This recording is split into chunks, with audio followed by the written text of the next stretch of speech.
下来我们要读今天的经文，在《使徒行传》13章1到15节，《使徒行传》13章1到15节。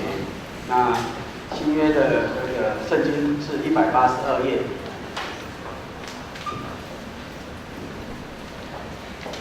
它在182页，《使徒行传》13章1到15节。好，弟兄姐妹都翻到的话，我念一节，弟兄姐妹们念一节。好，《使徒行传》13章1到15节。在安提阿的教会中有几位先知和教师，就是巴拿巴和称呼尼解的西面、古利奈人路求与分封之王希律同养的马念，并扫罗。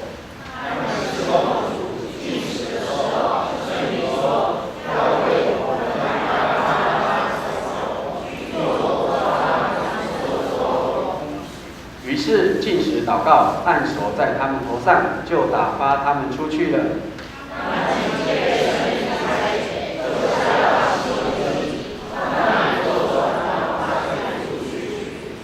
到了撒拉米，就在犹太人各会堂里传讲神的道，也有约翰做他们的帮手。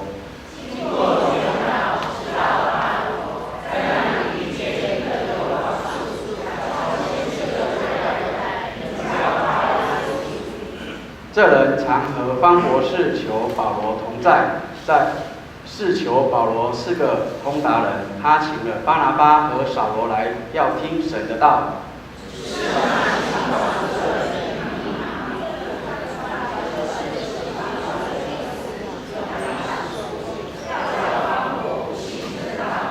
扫罗又名保罗，被圣灵充满，并经看他。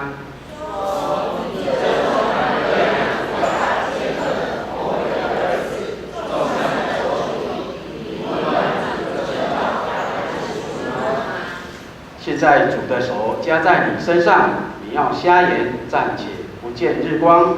他的眼睛立刻昏蒙黑暗，四下里求人拉着手领他。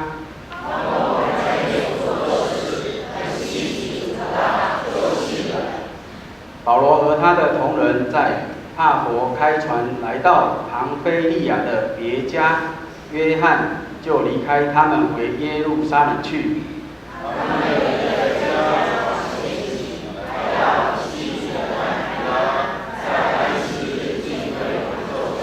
好，15节我们一起攻读。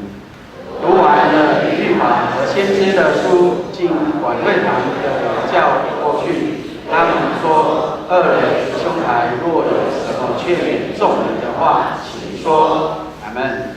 好，我们今天正道的题目是圣灵是宣教的灵。好，正道题目是圣灵是宣教的灵。我们要请李强牧师正道。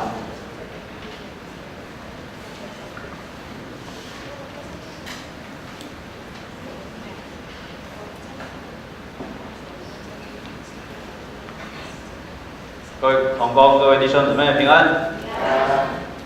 哦，昨天我忙，从早忙到晚。现在是毕业季哈，不晓得有没有看电视？昨天很多学校大学毕业典礼，其中最有名一个学校叫做台大，对不对？T大。那 T大特别请了他们一位杰出的校友就是华硕的老板施崇堂去演讲，对毕业生讲话。然后他就鼓励这些毕业生要当一个 T 型人，因为 T 大的就要当一个 T 型人。什么叫 T 型人呢 ？T 型人就是说，有横有竖，有广的一面，也有深的一面。就是说他要怎么样？要做一个既深且广的人。要在深的方面就是他的专业要够强，然后呢，在广的方面就是通才的方面也要兼顾。他说，现在时代最需要的是那种怎么样，可以横跨专业、还有管理、还有艺术领域的人才。不是只有专业而已还要能够管理还要能够会一些的艺术。这样子的人是目前台湾最需要的人才，也是各个企业所需要的急需的人才。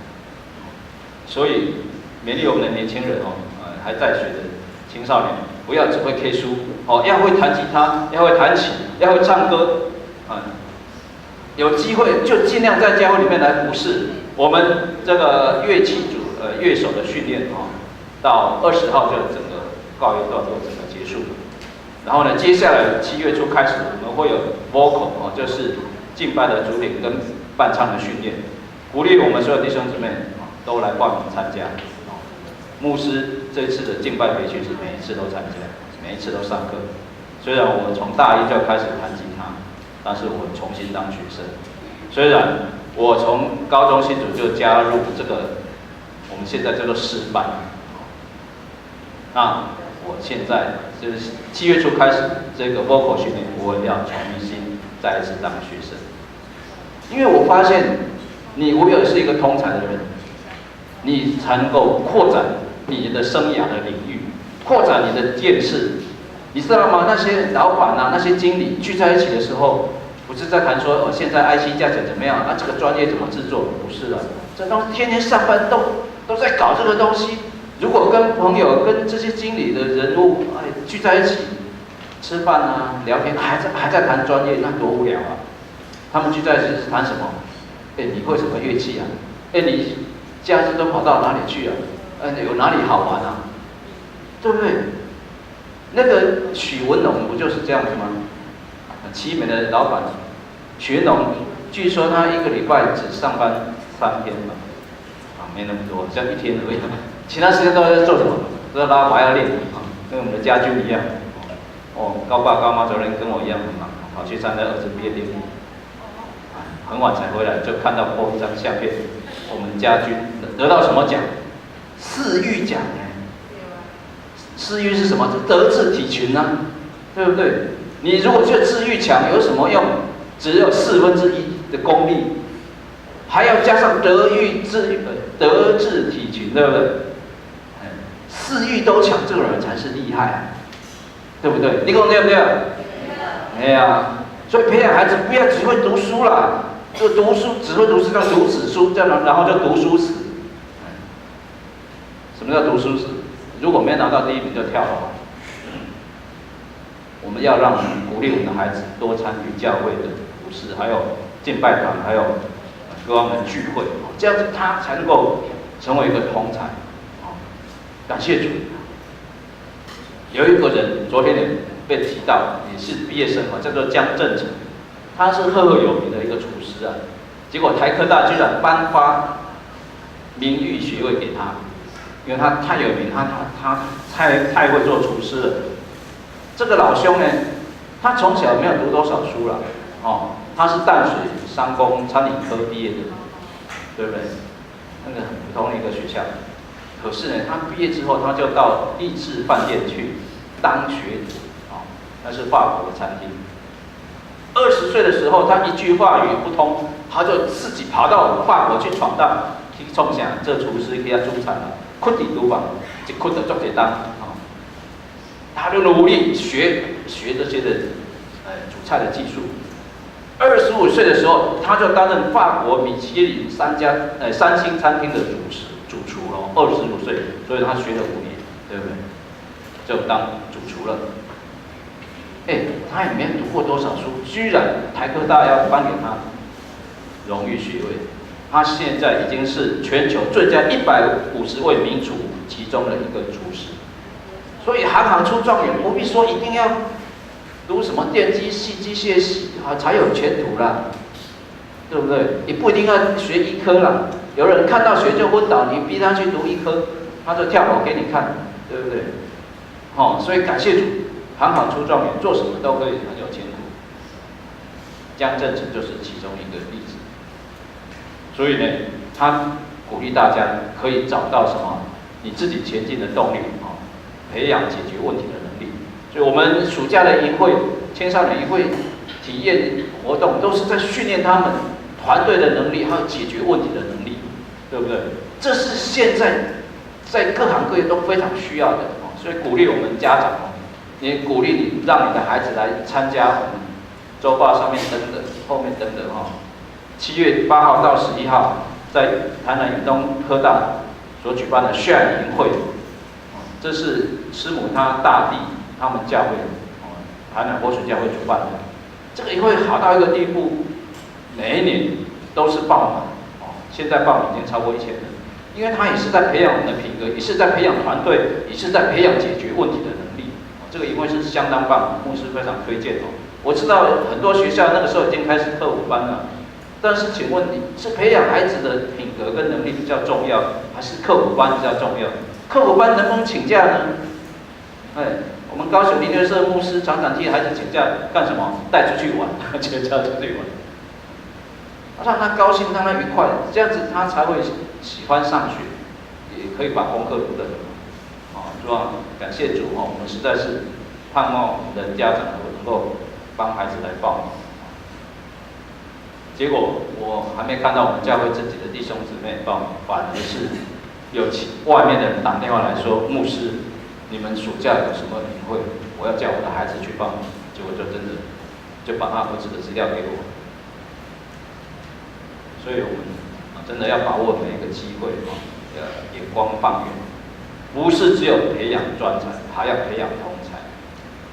很多年前在非洲有个发现一颗有史以来最大颗的大钢石，大金刚石，就是钻石之类的金刚石。有人就把它进贡给英国皇帝，英皇看了一下，哇，这个太棒了，他想要把它当做他皇冠的装饰。可是太大颗了，这个看了就丑陋，难看。他就把全英国最厉害的钻石雕刻师找来，专家找来做什么？他说：“请你研究一下，我想要把这个钻石放在我的皇冠上，当高级又漂亮的装饰品，请你看看怎么办？”结果呢，这个钻石专家拿来左看右看，研究来研究去，然后呢，又做各种的测试，用最精密的仪器，到最后他就绘图打样，花了很多的功夫，然后呢，就拿一个什么，一个锤子来，锵锵把它锤下去了。结果发生什么事情？一条河选就好，当然就闭开啊，就裂开了。有人说怎么可以这样？那么宝贵、那么高级的钻石，你怎么就把它敲下去了？他说：“就他妈的潘神你是巴来吗？我这敲下去是很有学问的。敲下去之后，你看它这个角度、这个光泽，看闪闪发亮。然后呢，再把它雕刻成不同的形状，然后呢，放在不同地方。当然，最高级的那一颗放在皇帝的身的这个冠冕上。今天，上帝同样做这个事情，他什么在我们的生命里面，有时候就给你敲击一下，让你觉得很难受，好像那个钻石，哦哟，好痛，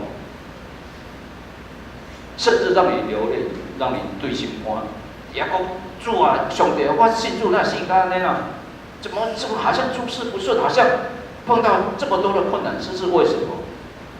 其实上帝正在你生命当中做事情，他要敲击你，让你怎么样？让你的生命可以成长，让你透过这个敲击之后，可以重新发出亮光，比以前更加美丽、更加灿烂，是可以照亮周围的人，可以让人家看到都羡慕。其实如果没有神的许可，没有人可以敲击你那么下，就好像英皇一样。如果没有他许可，那个转角是不能够乱敲这个宝石的。所以今天上帝也要在我们的众人当中，在我们的生命里面来做这样一个工作。感谢主，今天早上我们读到了这个《使徒行传》13章，我们读起来其实是很轻松的，但是你如果稍微往前读一点，就知道那时候教会受到很多的逼迫，包括使徒保罗、巴拿巴都被逼迫，他们生命里面受到很多的打击跟困难。在《使徒行传》第8章，那时候刚好司提反已经被逼迫死了，而且很多的门徒他们就四散了。第8章第1节说，如今那些在基督耶稣里，使徒行传第8章第1节嘛，那时候司提反已经死了，很多人都受到逼迫。第1节就说，从这日起，耶路撒冷的教会大遭逼迫，除了使徒以外，门徒都分散在犹太和撒玛利亚各处。然后第4节说，那些分散的人往各处去传道。对，从呢司提反遭到逼迫，整个教会就分散了，太多人被逼迫了，所以呢，很多人就散开。其实呢，我们人都喜欢安逸，都喜欢很舒服的地方，包括找教会也是一样，包括找工作也是一样，最好就是钱多事少离家近，对不对？上好是，我讲22K 啦，220K，然后呢，天天吹冷气，然后呢，坐轿车上下班孩子塞被子的小孩班那种。问题是，敢有可能？我们都喜欢舒适的环境，但是上帝要好像那个钻石专家要敲你一下，让你离开你的舒适圈，让你的生命受到一点撞击，这样子你才会头脑真正的清醒过来，你的眼光才会看得比较远。哦，为什么要把我敲一下？为什么我会碰到这样的困难，这样的挫败？所以呢，当时的耶路撒冷教会也是一样，因为在耶路撒冷聚会太好了，使徒通通在这里，我们的敬拜也非常棒，我们的聚会非常棒，我们的服侍也非常好，连阿燕都大行把咱欢喝哦，拢唔免家己底饭，就有通好食，然后就食阿燕，大家欢喜交会吼，开讲真欢喜吼，笑眯眯，这样好不好？当然好啊，多享受啊！可是神的心意并没有得到满足。神的心意就是故意给他们敲2下，司提反被抓了，使徒也被关了，怎么办？大家只好气爽，哎呦，心酸了，无后一个就换我无命。各位弟兄姊妹，今天神要我们离开舒适圈。如果说我们教会不传福音，如果我们不出去宣教，迟早上帝也是要敲我们一下头，锵一下，就开始进行了讲，对啊，原来圣灵是宣教的灵。不是只有慈爱的灵，不是只有真理的灵，不是只有安慰师、保惠师。当然，圣灵是劝慰师，是保惠师，好像有点像我们上次讲的这个巴拉巴一样。当然，圣灵会安慰我们，当然，圣灵会把神的爱浇灌在我们的心里。真理他也会把真理放在我们的里面，引导我们进入一切的真理。这是圣灵所做的，没有错。圣灵会让我们为罪、为义、为审判自己责备自己，会来光照我们。可是圣灵也是宣教的灵。如果今天教会不传福音，如果我们不去传福音做见证，圣灵会把你推出去。我在读大学的时候很舒服很好的学校，感谢主。可是当我参加了几年教会的聚会，还有学校团契的聚会之后，后来我去参加青年宣道大会，居然那个牧师在呼召说：“谁愿意出去宣教？将来到海外去为主传福音的，请你站起来，我为你祷告啊！”我当时被圣灵感动，也是被圣灵责备，我就站起来，因为我觉得我传福音太少。可是曾几何时，我就真的到海外去了，就到了贝里斯。可是我把这件事情忘光光，我只想说，我要有很好的工作，我不要22K， 我要多少 K 的待遇。结果真的，我就没梦成真了。薪水6位数，待遇1级棒，出门开红牌车，就是外交车，闯红灯，没有人敢怎么样，警察也不能管我，因为我是开外交车。安尼这种日子你讲好唔好？哇，够爽，够赞，对不？比那个钱多事少离家近还要好，因为我身份地位很高，常常跟部长甚至总理一起吃饭，大家都好羡慕啊。可是我把主给我的托付忘记说我答应主说要去宣教，结果上来就锵吹了一下，你要回去台湾。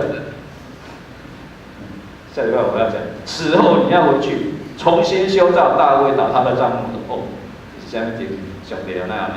我立志要一辈子住在国外，你怎么样叫我回来？为什么？因为我照着自己的选择，想要过一个舒服的生活。圣灵会亲自差遣人出去宣教，包括你我都一样。刚才我们所读的第1节到第3节，就是这么说。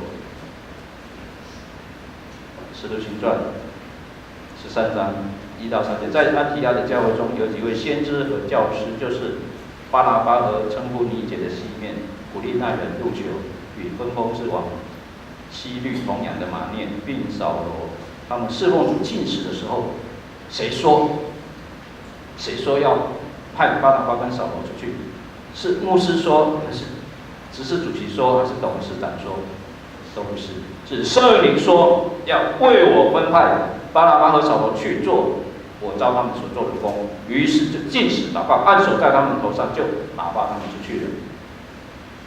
是谁派他们出去？是同工吗？是牧师吗？都不是，是圣灵亲自说话。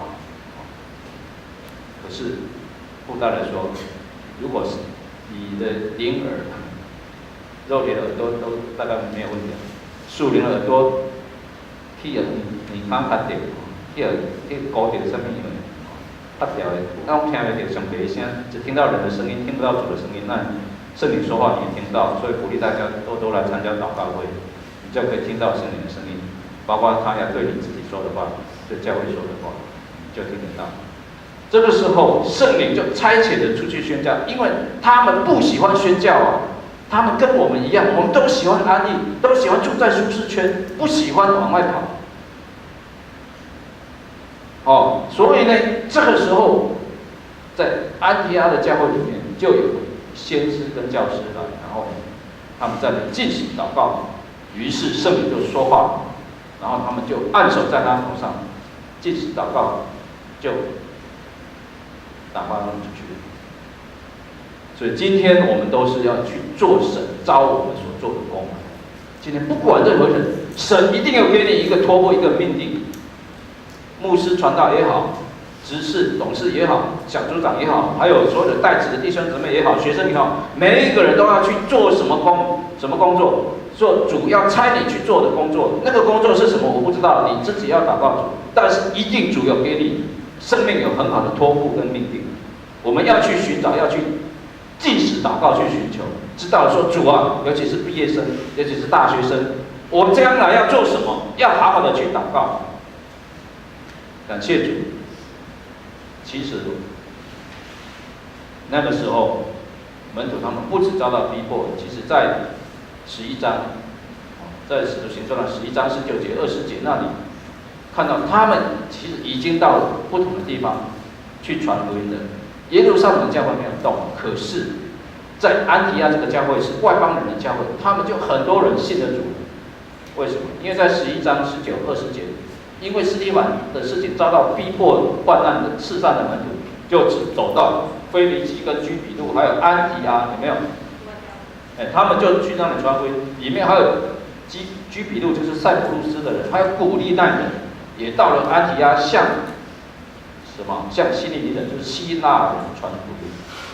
所以很多人在安提阿就信了主，所以圣灵就兴起这些人，差派他们出去做什么？出去宣教，这是第一次的宣教。感谢主。今天我们教会也是一样，我们不能够只安于说在园林这个教会，我们人数要增长，没有错，我们传福音很好，人数会增加，可是我们也要走出去。为什么要短宣队？要出去短宣就是这样子。接下来我们会安排在8月是国内的短宣，特别请在这个礼拜请高雄福气教会的刘牧师来跟我们分享，跟我们讲怎么样子来筹备福音的茶会，以及怎么样分工。所以礼拜5晚上请我们的同工们一起来。好，这个时候神已经差派腓利到了撒玛利亚去传福音，也差派彼得带一个外邦人百夫长叫哥尼流信主。所以很多人在这个时候已经走来走去，在那里传福音，引领人归主，但是教会还没有正式的出去宣教，神的心意并没有满足。所以呢，圣灵他是宣教的灵，他一定会差派人出去宣教。今天我们也是一样，我们要心里面预备好说，主啊，你要差派我去哪里传福音，差派我去哪里宣教。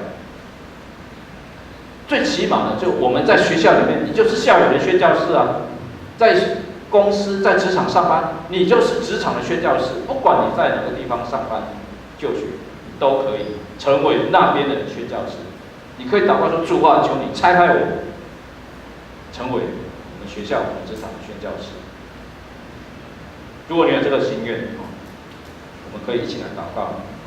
牧师跟同工可以一起为你按手差派你，成为那个地方的宣教士。所以呢，今天圣灵一样要继续的来差遣你。我们不要满足于现状，你应该有一个深深的不满足，说主啊，我愿意为你好好传福音，做见证，我不要白占地。我们如果不传福音，不出去宣教，就是叫做白占地。感谢主，圣灵他不止差遣人出去宣教，圣灵他也是给我们爱心来组成团队侍奉。出去宣教是需要有很大的爱心，而且是舍己的爱。没有爱，你就走不出去；没有爱，你就只会爱自己，只会顾自己的事情。我们不会去管别人死活。看到了郑捷杀人事件又怎么样？你再看看，然后感叹一下，顺便骂几句。大概这种骂了几天，这个人没良心，该死，赶快判死刑，大概就这样子。我们需要有舍己的爱，会想发生郑捷这种事件，在捷运杀人，为什么会这样？我能够做什么？我是不是可以一起来影响我周遭的人，可以跟他们传福音，把主耶稣的爱告诉他们，他们就不会想不开了。现在我们在校园里面，在国中教学甚至就是这样子啊，告诉他们怎么样处理你的情绪。郑捷就是不会处理他的情绪啊。在美国杀人的也是一样，恨所有天下的女生，为什么？因为他被女朋友抛弃，他单相思，他追女孩子，女孩子拒绝他，他就杀人。所以我们在学校里面教这个情绪管理、教问题处理是非常重要、非常有意义的事情。宣教需要有舍己的爱，如果没有舍己的爱，你想想看，这几个人都是怎么样？那我们是英英美代子呢？我这个巴拿巴，我们之前看到他把他的财产奉献卖掉，放在使徒的脚前。有钱人呢，巴拿巴，然后呢，这个称呼尼姐的西面，尼姐就是黑人的意思。这个大概体育健将，这很厉害的。然后鼓励那人入球。还有跟分封之王希律一起长大，一起同样就是一起长大的马念，这个贵族呢，这到好呀啦，出门拢使变入去，对不？还有扫罗，扫罗也是台大毕业的，加马列门下受教的。为什么叫我去啊？为什么不叫别人去？那不叫遐英明无代志，而且遐退休起来，我保罗，我是台大毕业，我现在刚好前程似锦，刚好进入人生的最精华的时刻。为什么要叫我出国去宣教？我不要。这个巴拿巴也可以说不要。马念是贵族，在我家里享受都来不及了，我要出去宣教，他派你哥。如果没有舍己的爱，这些人一定会抗拒。今天你我也是一样啊。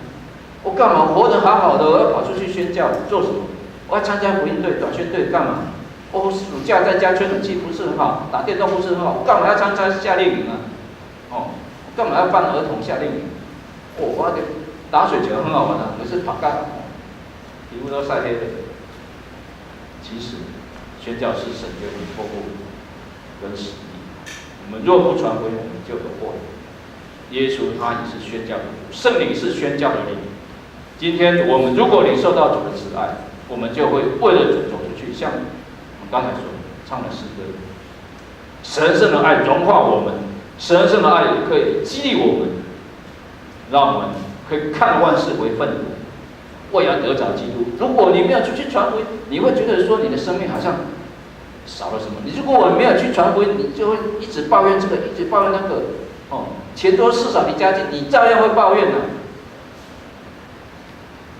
抱怨说人家别人月薪100万，我怎么才月薪10万？对不对？一样都会抱怨。为什么？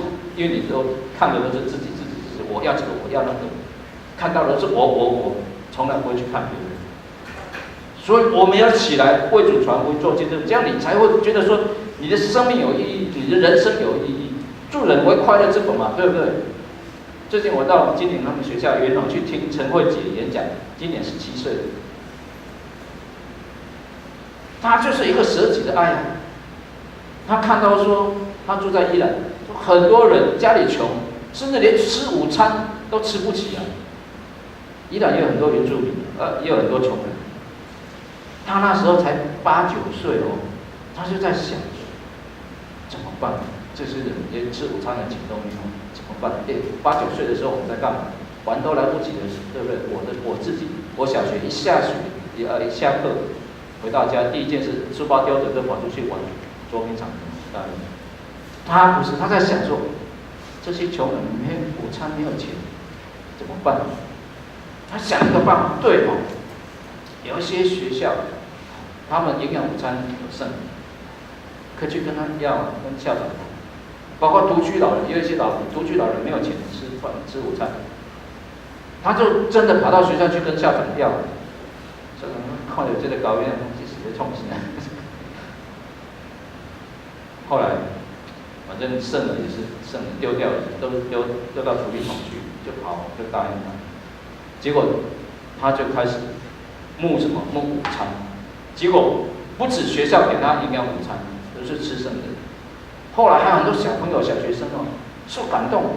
你说我要把零用钱存的零用钱拿来，我要买蛋糕送给独居老人。哇，他就越来越多志工加入他们，也有小朋友，也有大人，开始送餐给独居老人。这是一种舍己的爱。我们今天如果没有舍己的爱，都只顾自己，我们一样是走不出去。所以圣灵会赐给我们爱心，而且他也要我们组成团队侍奉，不是靠自己。你看刚才这几个人，背景都不一样，包括他们的教育、他们的观念、思想、价值观也都不同，对不对？今天在教会何尝不是这样啊？上次讲到保罗跟巴拉巴就为了马可吵架就分开了，对不对？我们今天也是这样，可是我们一定要组成一个团队，团队侍奉才能够有宣教的果效出来。所以呢，我们宣教是需要团队侍奉的，不是永远都靠牧师、靠传道、靠宣教执事，这个叫单枪匹马，这样子不会有什么果效。也不是光靠我们这样子每一年就是办一次圣诞晚会这样就叫宣教，没那么简单，一定要一个团队侍奉。你看这个称呼尼姐的西面，尼姐是黑的意思。听说这个人就是在路加福音23章有没有一个人叫西门，帮耶稣背十字架，就是那个人，据说是这样。这个马念也是有非常好的一个背景。可是当我们这些人每一个人背景不一样，可是他的恩赐也不同。教会里面就是需要各种不同背景、各种恩赐的人。你看我们曹弟兄刚来。看到门口2棵树歪歪的，一直贴那绑蛇啊！我们要叫他做人，他就自己跑去做了。这个比我较好。我讲，你绑个塑胶蛇用个铁线不是较好吗？铁线把吹好，个拧过来，撩过来。伊讲袂使，我讲是哪袂使？迄铁线你要绑伤人迄树会树枝会长大，就给它抠掉的，那树干就会受伤了，包括我那样，会发尖尖这两个比较高你看看，教会里面就是需要这种不同恩赐的人，不同背景的人。感谢主，你看这几个人，当然包括有先知、有教师。先知就是传递主上帝话语的人，教师就是教导上帝话语的人，都需要。他们都一同的怎么样被圣灵差遣，然后呢，他们就从这个安提阿开始，到西流基，然后坐船到塞浦路斯去，就过了海，然后就到这个岛，塞浦路斯岛，在那里开始传福音。感谢主，教会里面就是需要有这样子的团队侍奉。在以弗所书也告诉我们，神所赐的有使徒、有先知、有传福音的、有牧师和教师，对不对？有一种恩赐，就是很会传福音的人，叫做传福音的，来跟这个先知还有教师配搭，这样子我们传福音的力道就会很强。所以我们传福音一定需要团队侍奉。看我们去年也是很棒啊，我们去年这个云南短宣队，哇，这个我们第二只是带队的，他本身就是吹气球，分给归呢，还搞好用。我们到菲律宾的短宣也是，哇，小朋友都好喜欢气球。还有人会怎么样？会演话剧，还有人是起来讲故事的，对不对？我们有几位青少年都有参与，季军以林，还有 Coco， 还有什么？好几位，哇，真的就是配搭的很棒，感谢主。所以呢，鼓励我们弟兄姊妹多多的在暑假来参与各样的营会，还有各样的短宣队，包括我们8月中也要办一个，是在我们当地的短宣队，还有儿童的夏令营。感谢主。第三方面，圣灵他不只给我们爱，舍己的爱来组成团队侍奉，还有呢，他给我们智慧跟全能去宣教。我们继续读下去。哇，你会看到，那样呢，宣教好像不是很顺利怎么刑法术也跑出来了然后呢，很多的问题。第4节那边，他们被圣灵差遣到西流基去，然后坐船，对不对？然后就到了沙拉米，就是到了岛上去了。在犹太人各会堂传讲神的道，也有约翰做他们的帮手。这个约翰就是马可，称为马可的约翰。那时候在帮他，到后来他就开溜了经过全岛，一直到西边的帕米，遇见有法术假充先知的犹太人，名叫巴耶稣。这个人常和方伯就是当时的省长跟这个省长施求保罗同在。施求保罗是一个通达人，他请了巴拿巴跟扫罗来要听神的道所以呢，我们看到这个时候保罗他有个策略就是先到有聚会的地方，如果有犹太人的会堂，他就先到会堂；如果是有都市，他就先到都市然后呢，我们再看别的地方，他有时候就是到一个祷告的地方去就是到有人的地方去。在我们现在来讲，可能就是市场，就是很多人在的地方，市场或者职场等等。所以呢，圣灵会赐给我们智慧跟全能去宣教。这个智慧就是说，你要有一个好的策略好像我们这个福音茶会，当我提到福音茶会的时候，我们马上第一个想到就是说我们教会以前办过福音茶会，效果都不好，干嘛还大老远请高雄的国际教会来帮助我们？不需要了，就卖班的话，反正我上面两信主也没有教会没有，因为这样就有人进来。可是有一个策略这次刘牧师在跟我们分享，我们在福音茶会不要只想要叫人家信主，不要一开始就给人家呼召了，那你敢惊造起了？传福音也是需要有智慧啊，对不对？请他来吃饭，然后吃完饭就说来，现在讲眼睛闭起来要信主的，请你举手。你就人惊着，我来你请我来食饭，都是要叫我来信主的，你拢是企图有目的的。这样人家就不想来教会了嘛。他就说不要这样子，我们只是越自然越好，让他开开心心来吃饭，吃完饭放个影片做点见证，分享一下大家都有开心的散会团队回去，这样就好了，干嘛一定要搞得那么正式我眼睛闭起来，现在我问第一次没有人举手，再问第2次那第3次，最后一次机会，赶快要信主任，请你举手真的这样会给人家很大的压力。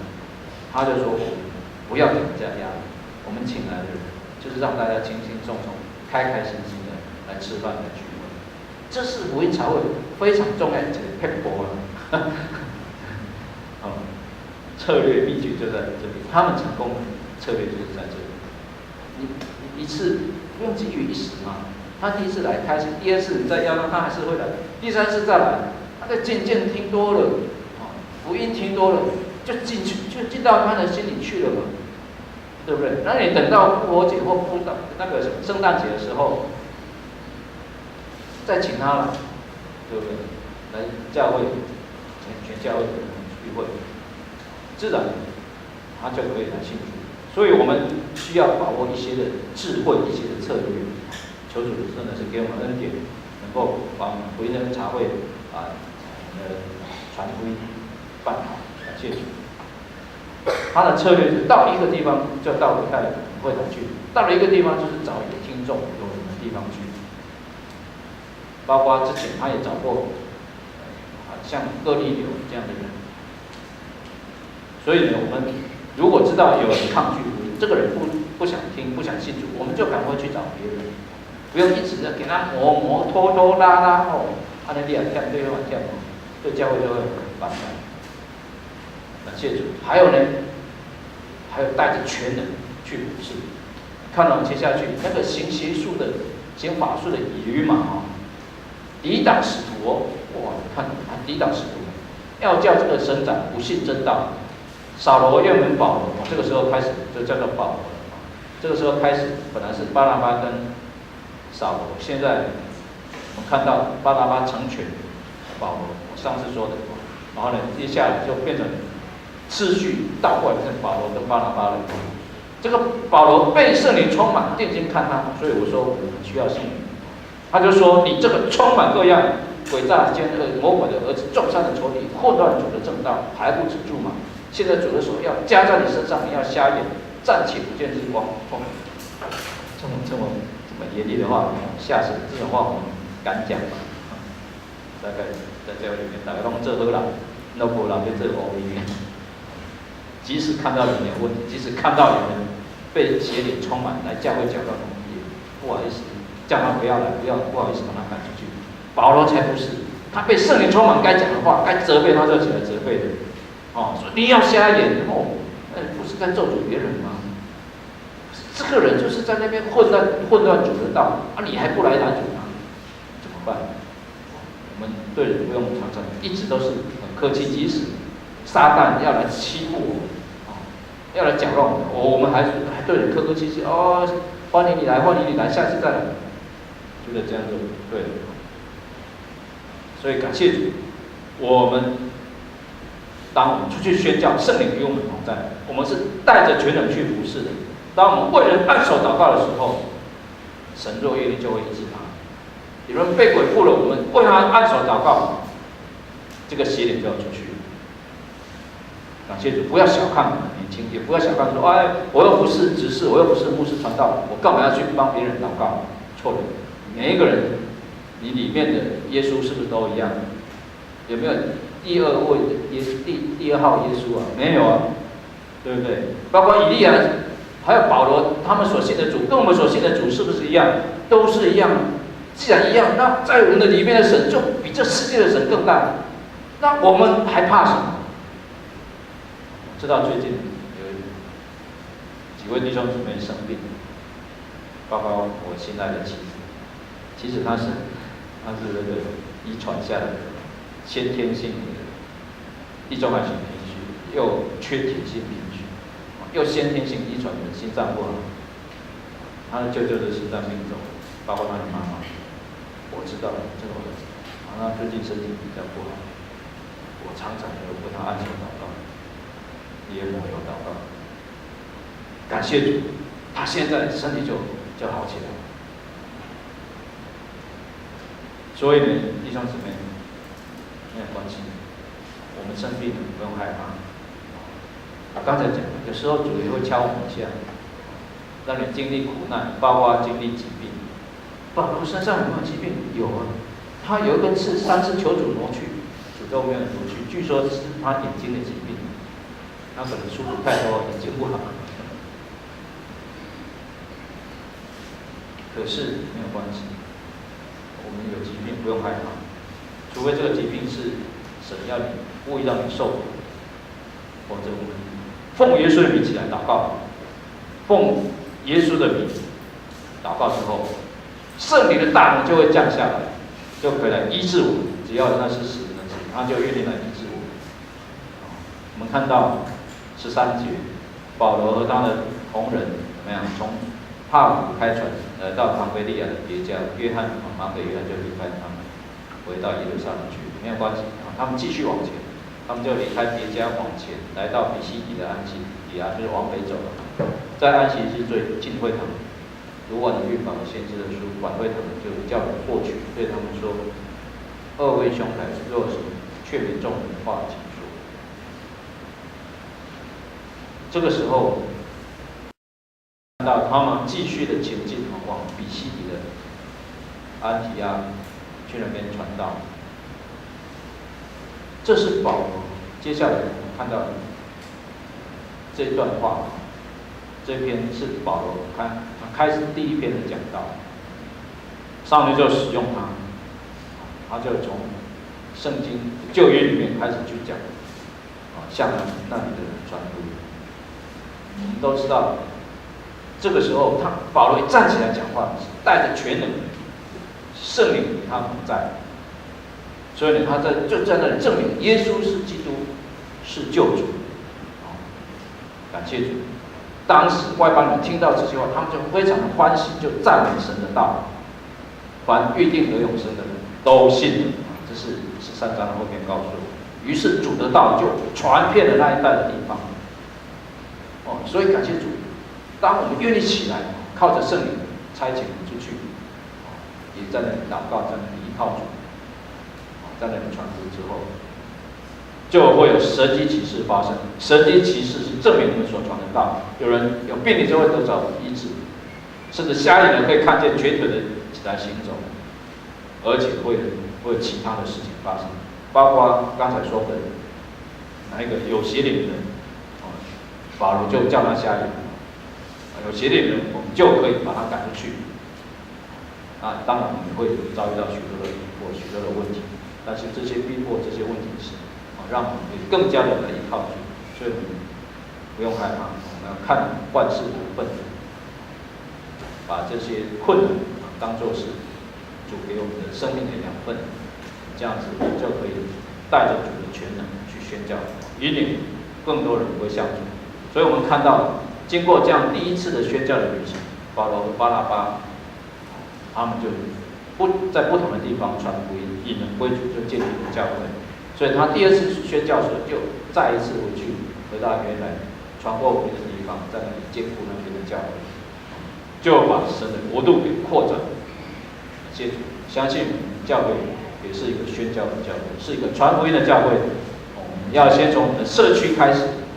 当我们这个暑假来的时候，就要传福音；当这个父亲节到的时候，父亲节的下午，我们也要传福音；中秋节来的时候，我们也要传福音。感谢主，这是主给教会，也是主给每一个人托付跟使命。这样的话，比如说感谢赞美，是的主，看见当年保罗、巴拿巴他们几位被圣灵所截取之后，差遣他们就出去了，没有人说 no， 没有人说不要，说我要在我的家好好的过生活，我要在我的城市好好的来上班，来过我的家庭生活，是吧？看到他们成为我们的好榜样，是吧？今天求你同样圣灵亲自来拣选人，差遣人去传福音，去宣教，是吧？感谢赞美，是吧？尤其说我们在这里，请你差遣我们，谢赞美。叫我们也有夏令营，也有传福音的聚会，也有短宣，是吧？求你亲自的高牧我们每位弟兄姊妹，让我们愿意为你传福音做见证，把荣耀感谢都归给你，使你的国度可以扩展。感谢祷告，是我们耶稣基督的名。